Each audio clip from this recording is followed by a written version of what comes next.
Good evening and welcome to the show. This is Yedidia Nyakahangura, your host, and the show is Women Rise Up. This show is brought to you by the Embassy of Sweden in Uganda and UN Women.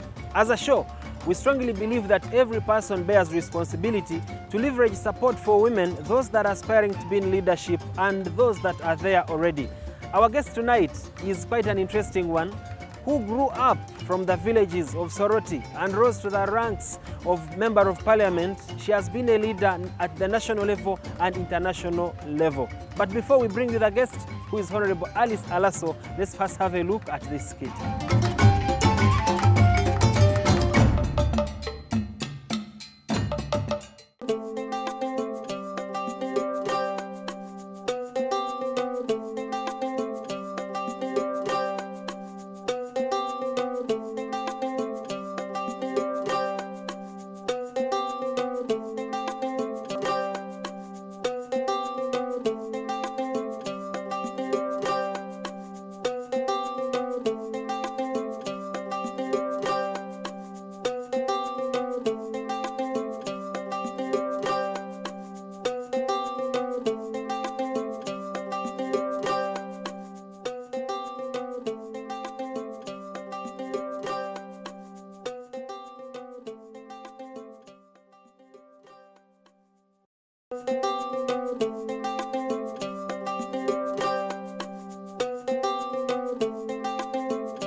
Good afternoon, HM. Good afternoon, madam. Yes. Now, as I was passing by going to class, I found a group of boys talking about the new head teacher. Would you get some time to go and address them? Maybe clarify about some issues so that they come to understand the new head teacher? Yes. But madam, I'm very busy. You see, I've just reached a new head teacher. I'm still organizing my things. I'm still organizing my office. There's even something I want to first enter, some that I want to first enter first. But how urgent is the issue? Issues are serious because they have outlined a number of issues that they are talking about. So I was passing by and I listened to them and I was able to talk to them and they told me some few issues. But actually I was even organizing to have a meeting as staff and students, but per now, since the issue is urgent, I think we should first briefly meet them. Yes. We first meet them, then we inform them about the general meeting. So I want to inform them that you come and communicate to them. Yeah. Yeah. Let us meet them briefly. Okay.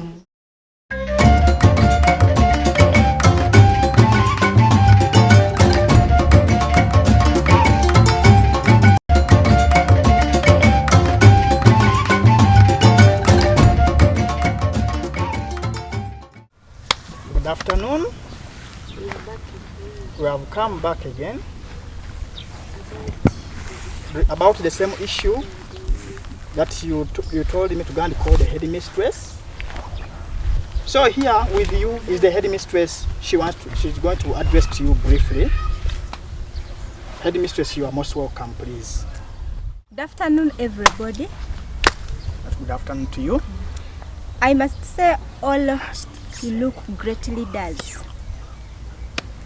Our country will be proud of. It's my first time to be here with you. I'm the new head teacher of this school. My name is Namwano Lydia.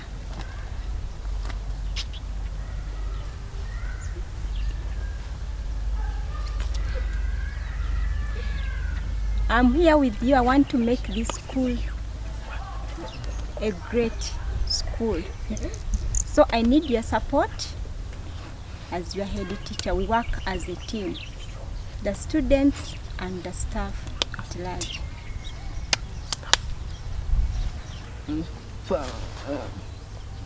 Our head teacher for this school, I want to inform you it is true and indeed it's of a bright that Mr. Kizito Godfrey did so much good job in this school. Thank you.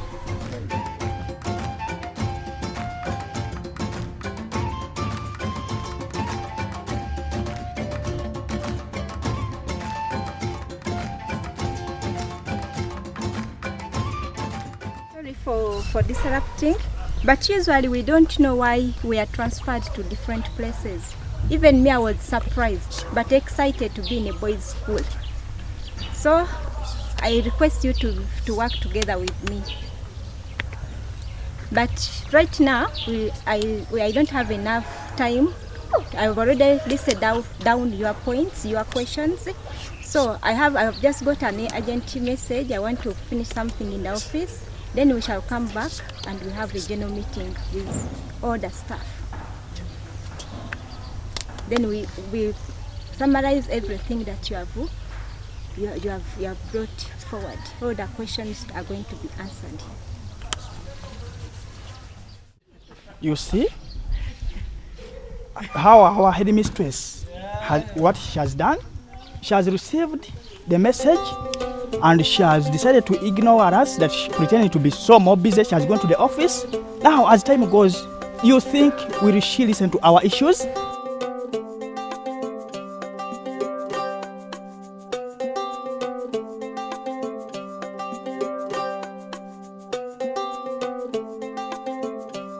I welcome everybody for this meeting. I remember in the afternoon I told you we are going to have a general meeting, and you have now organized it. So let us have this meeting. Our dear staff, student prefects, students present, I greet you all. My name is Namwano Lukia. I'm your new head teacher of the school. Many of you are wondering why a female head teacher is in a boys' school. I've understood all your concerns, and I want you to know that as a mother of 4 sons and a professional teacher, you are going to see me as a great head teacher in this school. I've worked as a head teacher over 15 years, only that I've been in mixed schools, but I was also surprised to come in this single school for boys. But remember, leadership, we don't look at the gender. Any woman can head a boys' school, and same a man can head a girls' school. So we should not look at gender. Women are mothers of great men. You have seen, who of you is born by a man? All of us are born by mothers. Meaning, women, they are great. They are the mothers to every great man in this world. So the first leader in your life is a woman. As you come in this world, the first person who gives you what to eat is a woman. She breastfeeds you, meaning she starts her leadership from there. She leads you from there. Immediately you come on this world. So I want you to cooperate with me, the whole staff and the students, and we lead this school, and it should have a bright future.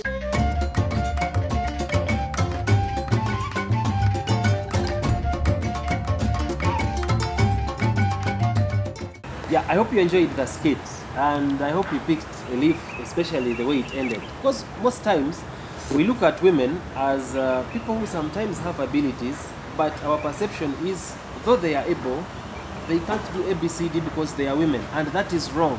My name is Yedidia Nyakahangura, and the show is Women Rise Up. With me here is Honorable Alaso. She was the district woman MP for Soroti district for 10 years. Later on became woman MP, Serere district. She was among the people, the founders of the Forum for Democratic Change, and later on became the Secretary General for the same for 10 years. She participated heavily in the formation of ANT, Alliance for National Transformation, and right now she works as the national coordinator for the same. We are going to discuss the limitations that people have in their minds and their attitudes and perceptions towards women that are actually mythical. They are just myths. Honorable, you're welcome. Thank you very much, Yedidia. Thank you for having me here. I am grateful to be part of this very, very important discussion tonight. Good to have you. It's actually Thank a huge you. pleasure considering your experience and how have you emerged out of the societal perceptions, especially towards women. How did you emerge to become such a strong leader at the national scene? How did you do it other than the grace of God? At least I expect the grace of God. Well, thank you. That's a very interesting question for me because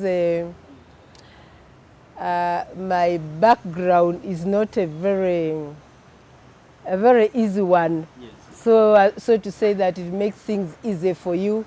I come from a poverty-riddled background, but I was happy and fortunate to have an education because both my parents were teachers.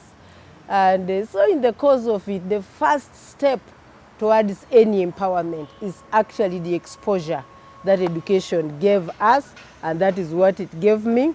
And so I began to learn like the boys were learning, to play the way the boys were playing. So to deal with issues of socialization that pushes girls, women to one side and, delineates roles, I think the first step is really the education that we give our children.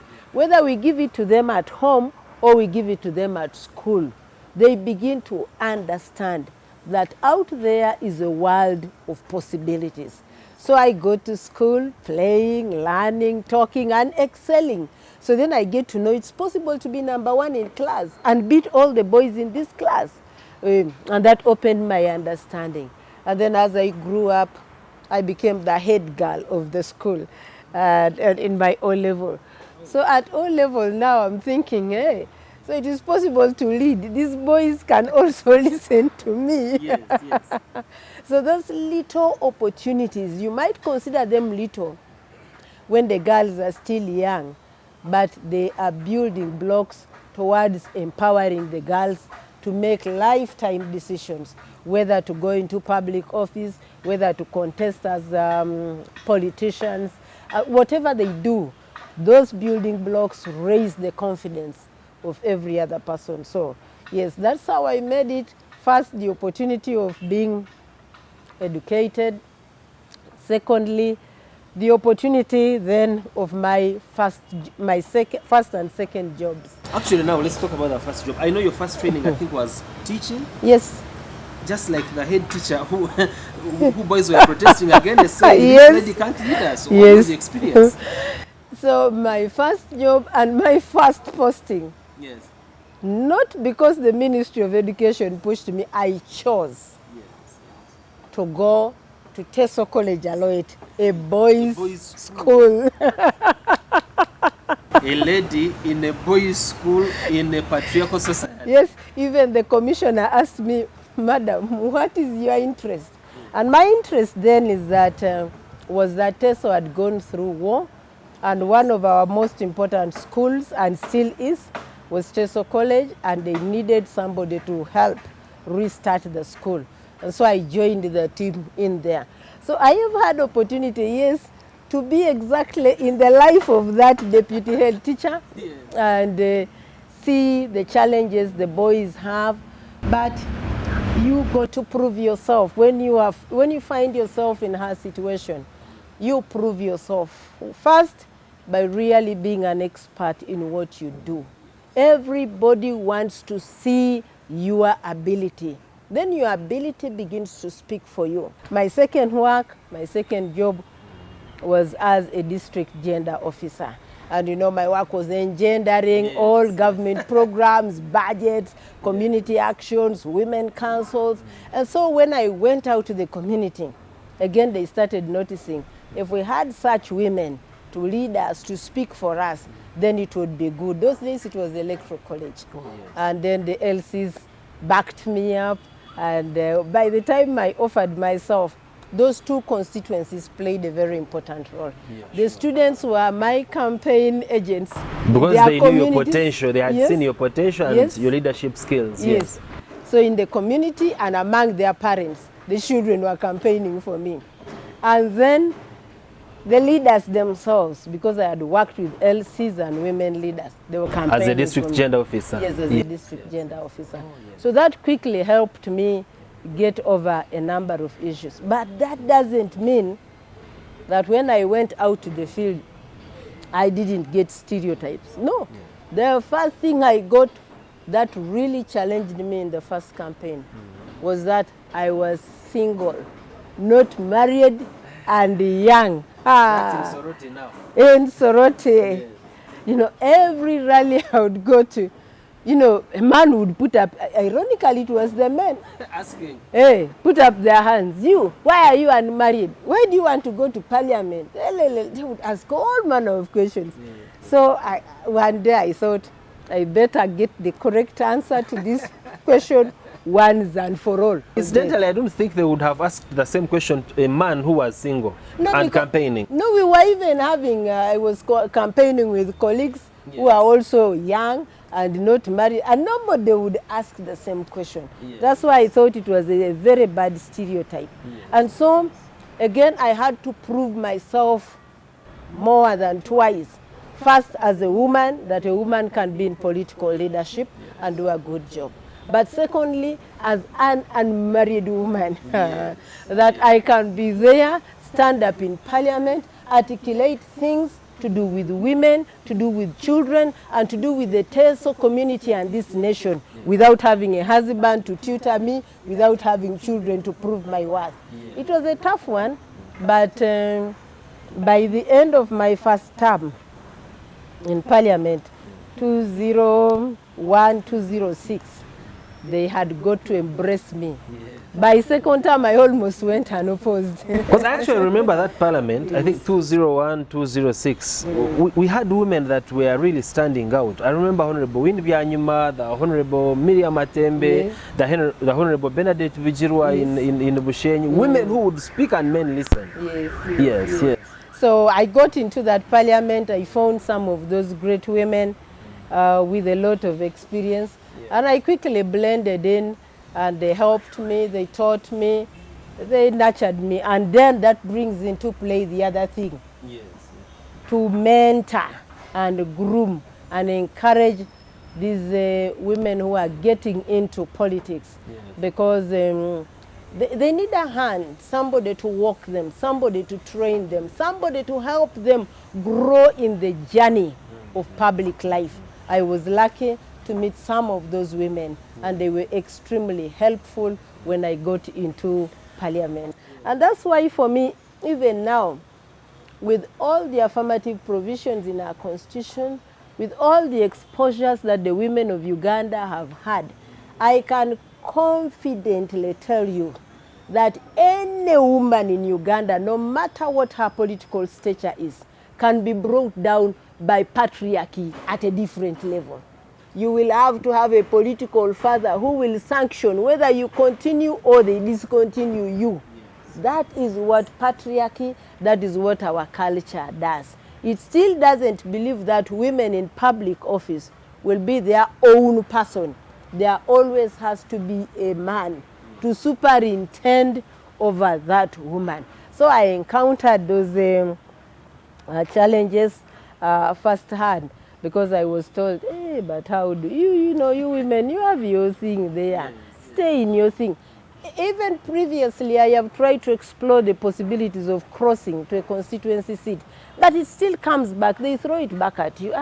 You women, you have your You have your position. And then they bring arguments. But how can a woman be our chairman? You know, how can a woman lead all of us in this constituency? We would rather have a man, you know. And But you know what they are not looking for? I mean, they are looking for my brain. Yes, They are looking for my competencies. They are looking for my leadership. But just because I am a woman, we will start from there when we come back from the break. Thank you very much for watching. This is Women Rise Up. We have Honorable Alice Alaso. We'll be right back.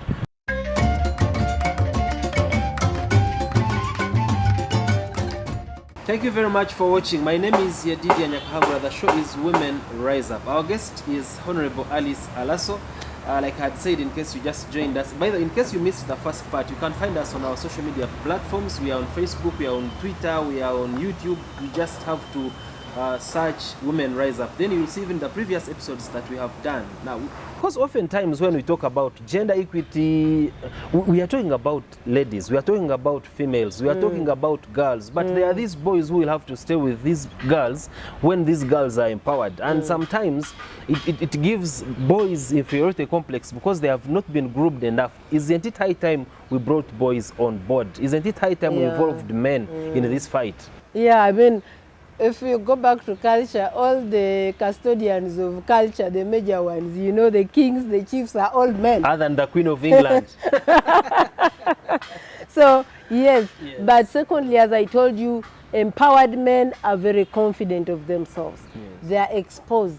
They will not necessarily think of a head girl at school or another colleague at work as being a mere competitor based on sex. No, based on gender. No, it is about competence. It's about merit. So, yeah, there are aspects of male champions. Men talking to men is even easier than women talking to men because they will think we want to encroach. You're superimposing yourselves on them. Superimposing ourselves, encroaching on their spaces.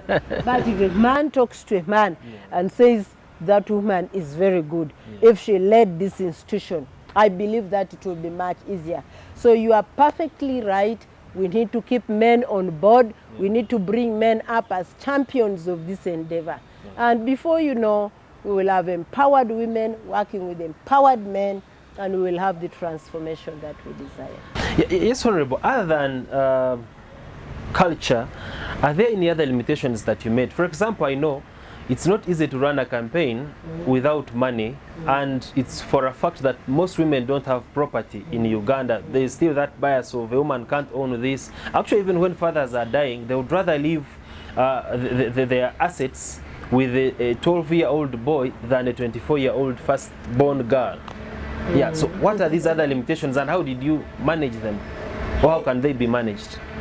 Yeah, so my experience getting into politics really brought me face to face with the challenge of not having money and poverty, as it were. So I actually reached a point where I was telling everybody who thought I was competent that I would not be able to contest for office simply because I did not have the money for nomination, for campaigns, and so on and so forth.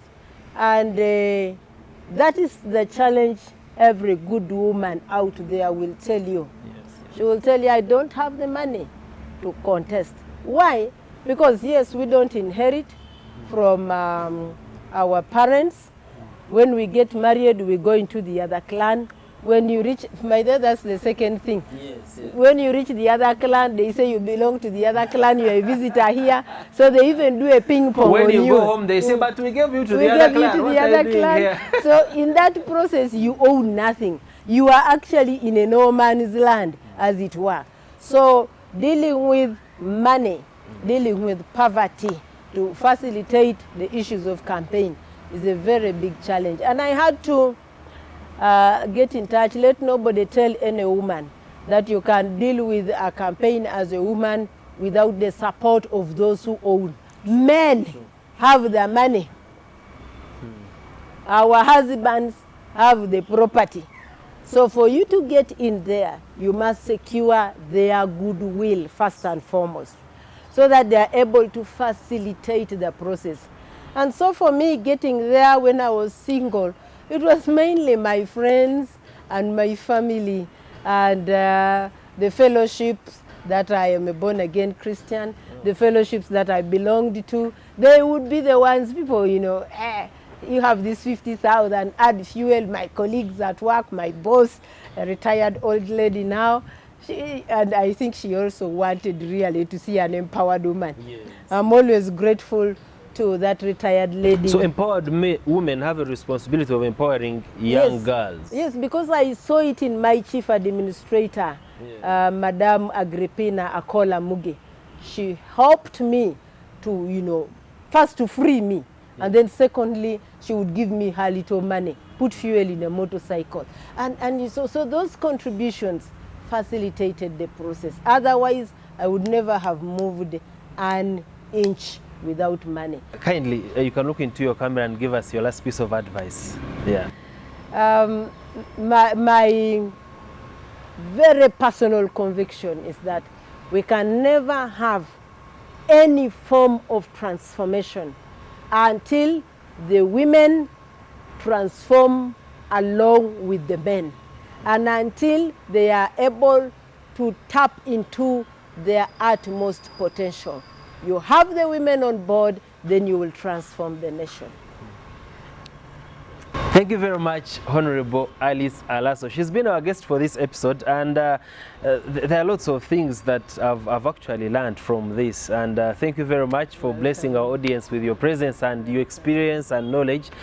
This is Women Rise Up, a show that is brought to you by the Embassy of Sweden in Uganda and UN Women. We will be bringing you more episodes until we get to such a time that men respect women and women respect men, not because of their gender, but because of their ability. My name is Yedidia Nyakahangura. God bless you.